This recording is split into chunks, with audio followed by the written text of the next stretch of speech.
Question बहुत बड़ा basic question है। ये जो मंदी आ रही है यूएस में, यूरोप में जी, उससे कमोडिटी के भाव जो और गिरेंगे जी, तो वो अपने हिंदुस्तान के लिए तो अच्छी बात है, तो उसमें अपनी मार्केट इतनी क्यों उसको रिएक्ट कर रही है नेगेटिवली?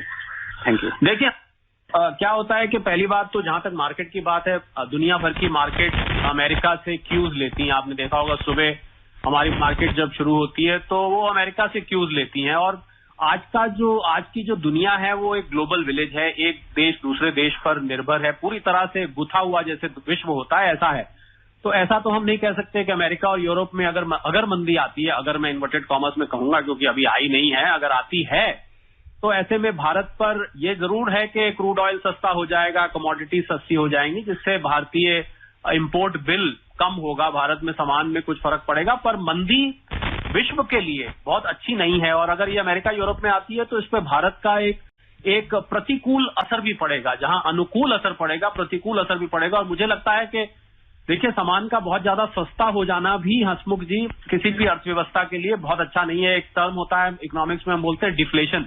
तो जितना इन्फ्लेशन ज्यादा खतरनाक है, डिफ्लेशन तो थोड़ा सा भी खतरनाक है। तो इसलिए मंदी का भारत में हमें खुश हो जाएं। हाँ, ये है कि भारत बाकी अर्थव्यवस्थाओं के मुकाबले बहुत तंदुरुस्त रहेगा। भारत सुदृढ़ अर्थव्यवस्था है और भारत अपने आप में एक दुनिया है। तो मुझे लग रहा है भारत पे उस मंदी का असर कम जरूर होगा, पर हम ये कतई नहीं कह सकते कि अमेरिका और यूरोप अगर मंदी में चला जाए तो भारत को खुश होना चाहिए।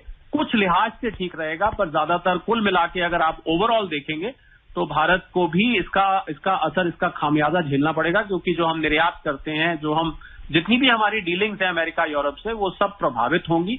तो इसलिए इसके डबल एज्ड स्वॉर्ड है, ये दो धारी तलवार जिसको कहते हैं। एक तरफ फायदा होगा, दूसरी तरफ नुकसान इससे ज्यादा हो सकता है।